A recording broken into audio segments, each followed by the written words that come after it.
Rail बेच दिए, LIC। अभी थोड़ा दिन पहले अमित शाह भाषण दिए थे कि सहारा इंडिया में जितने भी गरीबों का पैसा फंसा हुआ है सबको हम पैसा दिलवाएंगे। बोले थे कि नहीं बोले थे? अभी भी बोले हैं और अभी भी बोले हैं, सुनिए ना, औरंगाबाद में बोले हैं सारा गरीब 200-200, 300-300 करके ऑनलाइन करवा दिया, ठीक ना। एक चमन्नी नहीं आया, जबकि सारा पैसा सहकारिता मंत्री, गृह मंत्री के साथ 2 मंत्रालय रखे हुए अमित शाह, लेकिन अमित शाह एक पैसा भी किसी को नहीं दिए। यही उनका सच्चाई है। अभी PM विश्वकर्मा योजना का नाम आप सुने होंगे। कहे कदी बरबा परछाई ना मरवा में जाई ना, तो आप बताइए कि बरबा कहाँ से परछाएगा? जब रोजगार उसको देवे नहीं किए तो उसको बरबा कहाँ से परछाएगा? खैर मनाइए कि प्रधानमंत्री जी को भारत में पैदा हुआ है, श्रीलंका में पैदा होता ना तो कहते हैं रावण को हम ही मारे थे। ये चीज़ को भाग मनाइए कि वो व्यक्ति श्रीलंका में पैदा नहीं हुए हैं।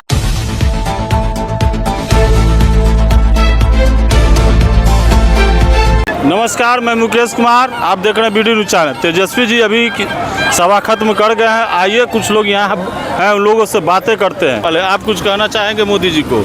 मोदी जी को तो पूरा अभी गूगल का ज़माना है, सर्च करके आप देख लीजिए। कहिए कि दुनिया का, देश का नहीं, दुनिया का सबसे फेंकू प्रधानमंत्री लिखेगा प्राइम मिनिस्टर नरेंद्र मोदी। नहीं तो वो अपने आप को तो कहते हैं कि भारत का स्तंभ है, तो वो अपने से न कहते हैं। अभी सब कुछ उन्हीं का है, गृह मंत्री उन्हीं का है, प्रधानमंत्री उन्हीं का है, पूरा फुल बहुमत में सरकार है। फिर भी गूगल बता रहा है कि दुनिया का सबसे फेंकने वाला प्रधानमंत्री नरेंद्र मोदी। इसमें तो मेरा कोई बस नहीं चलता। रेल बेच दिए, LIC। अभी थोड़ा दिन पहले अमित शाह भाषण दिए थे कि सहारा इंडिया में जितने भी गरीबों का पैसा फंसा हुआ है सबको हम पैसा दिलवाएंगे। बोले थे कि नहीं बोले थे?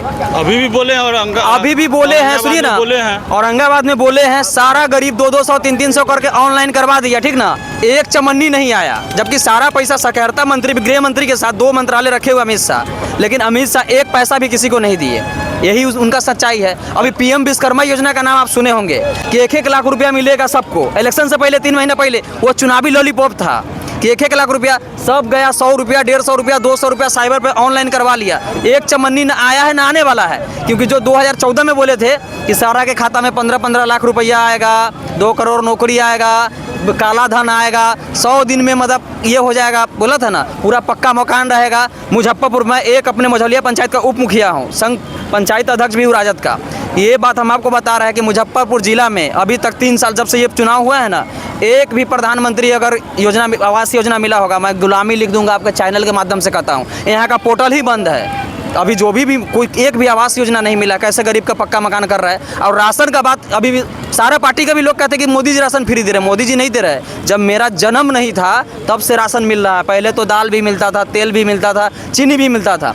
राशन यही इतना फ़र्क है कि कोरोना में जो मोदी जी को जो डोनेशन मिला था, जो बड़े बड़े लोग दिए थे चंदा, उसी चंदे के पैसा से जो 2 रुपये किलो गेहूँ में 3 रुपये किलो चावल था, उसी को बस फ्री कर दिया गया है। राशन तो आज भी कल भी मिलता था और आज भी मिल रहा है। 5 किलो पहले भी मिलता था और आज भी मिलता है। जहाँ तक ये हुआ है कि कितने सारे गरीब का राशन कार्ड बंद कर दिया गया है। पहले राशन कार्ड लेके जाते थे, देते थे, अभी अंगूठा लगा के देते हैं।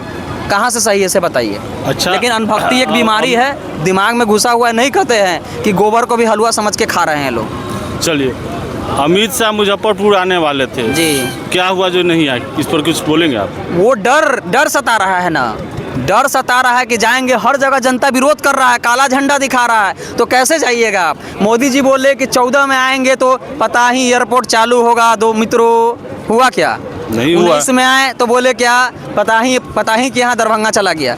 बिहार का पटना के बाद मुजफ्फरपुर मिनी राजधानी माना जाता है। उत्तर बिहार की राजधानी, उत्तर बिहार का राजधानी माना जाता है मुजफ्फरपुर में हर चीज़ है। लेकिन मुजफ्फरपुर में 10 साल से वही हो रहा है, अपना सांसद नहीं आ रहा है, न ऐसा कुछ हो रहा है। लेकिन इस बार तो सारा कुछ कहानी खत्म है। डर से मारा, देखिए जनसलाह देखिए, अभी चला गया। हम लोग को देखे, हम लोग की जगह को भी जैसे धक्का देकर खत्म हो गया। ऐसा था जब ये बिन बुलाया था, ये कोई चिकन और मटन खिला के ये लाया हुआ भीड़ नहीं था, ये बिगर बुलाए हुआ भीड़ था। तो लोग कह रहे हैं मोदी जी प्रधानमंत्री नहीं प्रचार मंत्री बने हुए हैं। प्रचार मंत्री तो ये है। तेजस्वी जी का भाषण नहीं सुने हैं? 18 साल में अग्निवीर में बहाली होगा, 22 साल में घरे बैठिए। अब 75 साल का बुजुर्ग कह रहा है हमको एक मौका और दीजिए। कहाँ से मौका मिलेगा से बताइए? तो 75 साल के बुजुर्ग को, युवा को मौका दीजिए। नया राहुल गांधी है, उभरता हुआ सितारा है।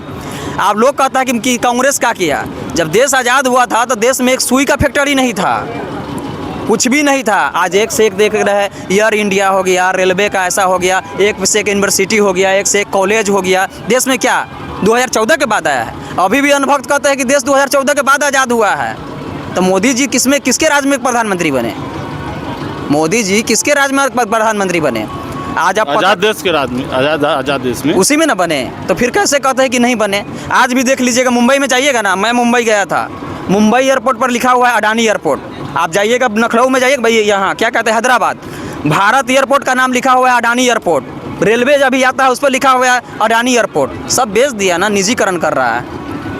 जो यहाँ से बाइक भेजते थे, जो गुजरात बम्बे आप भेजते थे, जहाँ 1000 रुपया किराया होना चाहिए, वहाँ होता है 8000 9000 रुपया लगता है। इसलिए लगता है ना, तो 1947 में देश आजाद हुआ था, 2047 में देश गुलाम हो जाएगा उनका अगर सरकार रहा था। गुलाम हो गया। यहाँ जो है ना व्हाट्सअप यूनिवर्सिटी पढ़ के अनुभक्त बोलते हैं, हम लोग व्हाट्सअप यूनिवर्सिटी नहीं ना पढ़ते हैं, सारा कुछ गूगल पे है, मैप पे, वो झूठ नहीं बोलता है।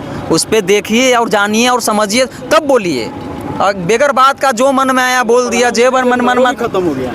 अब तो प्रधानमंत्री के जो 400 का जो नारा था, वो नारा भी खत्म हो गया। नहीं, वो तो अभी लगा रहे हैं। अब लगा रहे हैं, अब किस पर विश्वास करके लगा रहे हैं उचित तो उन्हीं को तो मालूम होगा। यहाँ जनता तो हमको लग रहा है कि वो नारा उनका खत्म करने का काम कर चुका हुआ है। एक चीज और रह गया, एक चीज और रह गया। इस भारत में जब भी प्रधानमंत्री, हम लोग बिहार से आते हैं, जब भी प्रधानमंत्री से बिहार में आने के काम किए हैं, तो भारत में एक बिहार एक ऐसा ऐतिहासिक, वो रात से पटना में बैठे हुए हैं। रात में प्रधानमंत्री ने जो है सो बीजेपी कार्यकर्ताओं की बैठक की है, सुशील मोदी के घर पे भी गए।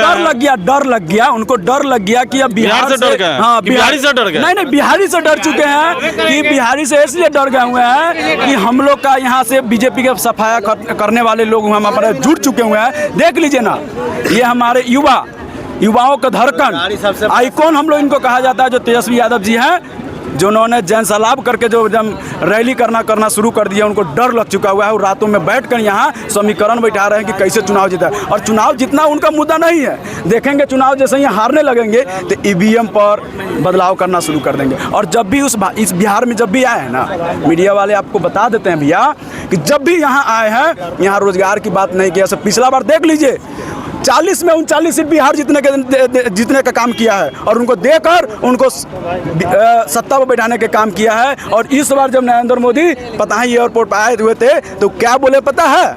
युवाओं के प्रति एक बार भी उनका वार्ड नहीं खिला, उनका एक बार भी चीनी मिल पर उनका वार्ड नहीं खिला, उनका एयरपोर्ट पर उनका एक बार वो नहीं। कहे कदी बरबा परछाई ना मरवा में जाई ना, तो आप बताइए कि बरबा कहाँ से परछाएगा? जब रोजगार उसको देवे नहीं किए तो उसको बरबा कहाँ से परछाएगा? तेजस्वी यादव रोजगार देने के काम करेंगे, और तेजस्वी यादव जो दिए हैं उनके हम वादाओं पर उतरकर उनको वोट देने का काम करेंगे। और यहाँ से मुन्ना शुक्ला जी को 2 लाख रिकॉर्ड वोट से हमसे जिताने का काम करेंगे। चलिए, चल रहे हैं। प्रधानमंत्री जी रात से पटना में है, पूरा एकदम जो कैंपिंग कर रहे हैं। 2 सभा भी आज कल में करने वाले, क्या बोल? आप लोग देखे होइएगा, भारत के इतिहास में आज तक कोई प्रधानमंत्री रोड शो नहीं किए, पटना में रह के कैंप किए हैं, रोड शो किए हैं। और एक चीज़ और बताते हैं, 303 सीट जीते थे 2019 में, 273 सीट चाहिए सरकार बनाने, मात्र 30 को सीट ज़्यादा था। लेकिन बिहार से उनको 39 को सीट मिला था, और यूपी से 62 को सीट मिला था। यूपी और बिहार मिलकर उनका 50 को सीट तो ख़त्म कर दिया। यूपी और बिहार तो सरकार नहीं बना रहे हैं। और 4 तारीख के देखिएगा, इंडिया अलायंस का राहुल गांधी के नेतृत्व में, तेजस्वी यादव के नेतृत्व में महागठबंधन की सरकार बनेगा भारत में। और ये जितना वादा किया गया है हम लोग के महागठबंधन के नेता के द्वारा, जो 500 में महिला को सिलेंडर मिलेगा, 1 करोड़ युवाओं को नौकरी मिलेगा साल में, आप देख लीजिए, 200 यूनिट बिजली फ्री मिलेगा, ये सारा लागू होगा। और अब हम आपके चैनल के माध्यम से अभी मीनापुर विधानसभा के, अभी मीनापुर हाई स्कूल में है, लोग से अपील करेंगे कि अपना एक कीमती वोट महागठबंधन के प्रत्याशी मुन्ना शुक्ला जी को 1 नंबर चुनाव चिन्ह डाल्टेन के निशान पर देके उनको भारी मतों से विजय बनाना। वो बताते हैं, प्रधानमंत्री बता रहे हैं नरेंद्र मोदी जी कि हमने देश में ये काम किया है। हमने बीजेपी वाले भक्त लोगों से पूछते हैं कि काम गिनाया जाए, क्या काम पर आप वोट मांगिएगा, तो उन्होंने कहते हैं कि राम मंदिर लाया। भाग मनाइए इस देश में कि राम को जिसने लाया है हम उसको लाएंगे। तो खैर मनाइए कि प्रधानमंत्री जी को भारत में पैदा हुआ है, श्रीलंका में पैदा होता ना तो कहते हैं रावण को हम ही मारे थे। ये चीज़ को भाग बनाइए कि वो व्यक्ति श्रीलंका में पैदा नहीं हुए हैं, वो भारत में पैदा हुए हैं, न तो कहते हैं कि राम जी को मारे थे, रावण को मारे थे हम ही। तो ऐसा जुमलेबाजी अब नहीं चलेगा। अब यहाँ के युवाओं को भूखमरी मरना अब नहीं है। यहाँ युवाओं को जो रोजगार देने का काम करेगा, युवा उसको सपोर्ट देने का काम करेगा। चलिए एक सवाल और, नीतीश जी अभी कहीं कुछ सभा कर रहे हैं, कहीं कुछ कर रहे हैं, उनके गढ़ में जो है सो क्या स्थिति रहेगी, आप लोग का क्या अनुमान है? मतलब उनके गढ़ से महागठबंधन की जो उम्मीदवार है संदीप सौरभ जी, उस पर कुछ बताइए। देखिए, उनको संदीप सौरभ जी हमारे चाचा गार्जियन भी है। उनका हमारे पार्टी में जो शुरू से जो सम्मान मिला है, आज भी उतना ही उनका सम्मान है ना। और हमारे चाचा गार्जियन है, उनको जहाँ लगा कि हमारे परिवार में, हमारे इंडिया गठबंधन में उनको खोट लगी है, वो तो अपना मर्जी से गए हैं। हमारी पार्टी उनको हटाने का काम नहीं किया है। महागठबंधन के जो उम्मीदवार है संदीप सौरभ जी, नीतीश के गढ़ में गए हैं चुनाव लड़ने के, क्या वहाँ से क्या लग रहा है आप लोग का गठबंधन वहाँ से नीतीश जी का? अरे भैया, आप एक चीज़ को आप ये देख लीजिए ना कि आप इंडिया गठबंधन के छाप से जो भी जाएगा, यहाँ नीतीश चाचा और नरेंद्र मोदी जी के वहाँ कोई भी नारा और कोई भी जुमलेबाजी वहाँ नहीं चलेगा। एकदम जनता उमड़ चुकी हुई है। 10 साल में तारा माहिम हो चुका हुआ है यहाँ के भारत के जनता और बिहार के जनता।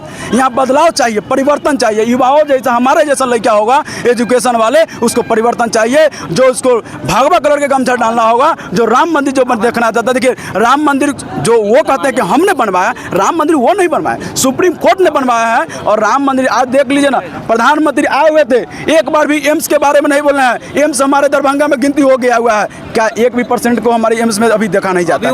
बात चल रहा है, एम्स का बात कहे ना, हम लोग सही में देखने गए थे दरभंगा जी के दिए, बोले कि एम्स बन रहा है, वहाँ बैल भैंसी चल रहा है, जैसे का जैसे खेत है, जंगल है। खाली चुनाव के समय वो कह देते हैं कि एम्स बन गया, ये बन गया, वो बन गया, कुछ नहीं है। अभी जितना बना हुआ है सब उस इंडिया गठबंधन का ही, मतलब महागठबंधन का देने के बना हुआ है। 370 धारा के बारे में बताते हैं भैया 370 के बारे में बताते हैं कश्मीर में कि 370 धारा हमने हटवाया है। बहुत अच्छी बात है। बाकी 370 धारा में 2 एक्ट होता है। 370 धारा सेक्शन 1, सेक्शन B। आज भी कश्मीर में सेक्शन B अभी भी लागू है। A1 इसलिए हटाया गया है कि वहाँ का निजीकरण कुछ व्यवस्था खरीदी जाए। वहाँ कश्मीर में लिथियम तैयार होती है और वहाँ लिथियम हमारे भारत के मुकेश अंबानी और अडानी जैसा व्यक्ति जो है वहाँ के ज़मीन खरीदेगा। और टेस्ला ऐसा कंपनी, और समझिए कि परिवर्तन जो है, मतलब कि वायु मुक्त वाला जो चीज़ को चलाया जाएगा, तब बताइए कि उससे भारत के गरीबों के जनता को क्या फ़ायदा है। वहाँ तो इस देश में खरीदने वाला 2 व्यक्ति और बेचने वाला 2 व्यक्ति। तो अब यहाँ चारों गुजराती है, 2 बेच रहे हैं, 2 खरीद रहे हैं। देश के आज़ाद करने में कहते हैं सौगंध मुझे इस मिट्टी का देश नहीं बिकने देंगे, लेकिन बिक रहा है। और इस देश में जब देश को आज़ादी कराने वाला भी 2 ही व्यक्ति थे, दोनों गुजरात के ही थे। तो इसलिए अब हो चुका है, अब अति से अंत हो चुका हुआ है। इसलिए अब हम लोग चुप बैठने वाले नहीं हैं। अब हम लोग बदलाव, परिवर्तन चाहते हैं। परिवर्तन फिर आएगी, फिर युवाओं का लहर उठेगी। इसके लिए हम लोग जोर शोर से हम लोग इस बार सत्ता परिवर्तन चाहिए। चलिए, सुना सभी लोगों को कि गूगल पर चेक कर लीजिए कि नरेंद्र मोदी की सच है क्या है, मतलब क्या बोलते हैं, गूगल पर सब कुछ डाला हुआ है। धन्यवाद।